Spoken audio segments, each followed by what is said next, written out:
Behind the Attic Wall by Sylvia Cassedy, Chapter 15. Stand up straight, Maggie commanded, and the five backwoods girls stood up in immediate attention. Now take your places.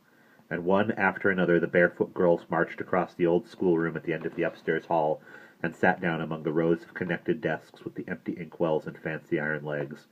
Maggie stood at the front of the room, facing them. You, Kate, she ordered, pointing at the first seat.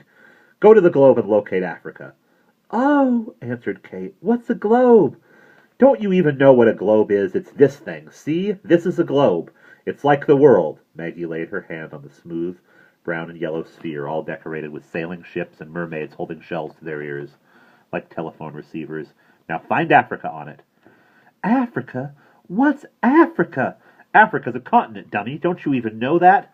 She gave the globe a spin and blended the continents, the sea, and all its mermaids and ships into a smear of tan. Here, she said, stopping with her finger. Here's Africa. No, here I mean.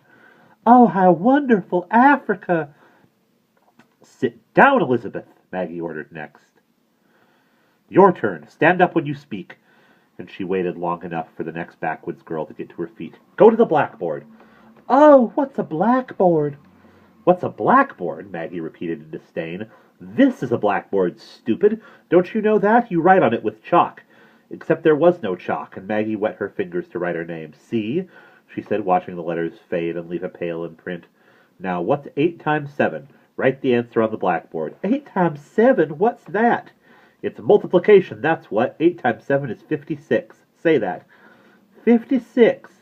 No, say 8 times 7 is 56. Never mind, you're too dumb. Sit down. Now we'll have a reading. And she took 5 books from the shelf under the window. Here, she said, placing them all with frayed bindings and faded lettering on the 5 empty desks. Anne, you may begin. She picked up one of the books. Stand up and read aloud. I'll help you with the words you don't know. And when she opened the book, she discovered that there were no printed words. Instead, the pages were handwritten in ink the color of mosquitoes. Not brown, not gray, no color really, and a hand shaped like mosquitoes, too. Tiny winged letters marching across the page on slender legs. February 17, she read. More snow today. It was somebody's diary. Margarita hid too long in the garden, it went on. And when she came in at last, her nose was blue-gray and her little wrists were flaming. We thawed her out by the stove, although that is not wise. Rub snow on her is what we should have done, but that is cruel, it seems to me. And so she sat by the fire, looking like a roasting goose, with steam rising from her feet, and her face growing redder and redder. Maggie turned the book over in her hand and squinted at the rubbed-out letters on the cover. Daily something, it said. And then there were some numbers. 1 something, 1/8, 18, 18 something, a date. She ran her fingers over the lettering, and a scattering of gold flecks clung to her skin. But she could read nothing further. Somebody's diary, she thought. And she flipped through its pages. Fewer than half were filled, and they stopped abruptly in May. Probably got kicked out of school, she thought, like me, and she studied the tiny writing some more. Some of the paper was stained with water and looked like watercolors of brown lakes against the sky of cream. March 18, she read on another page.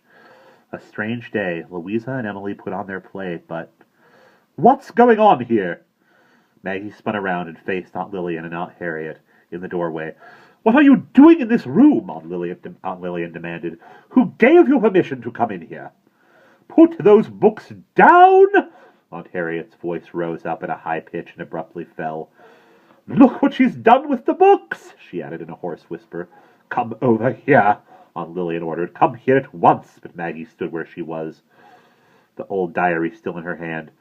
She stared hard at her 2 aunts, waiting for them to lower their eyes and move away, but this time they stared back. Take her to her room, Aunt Lillian finally said, and in the next moment the diary was pulled from her hand, and a hand on her shoulder steered her away from the desks and the blackboard and the globe and the books and the 5 backwoods girls with their bare feet and wondering stares. The next time Maggie tried the schoolroom door, it was locked. And that's the end of Chapter 15.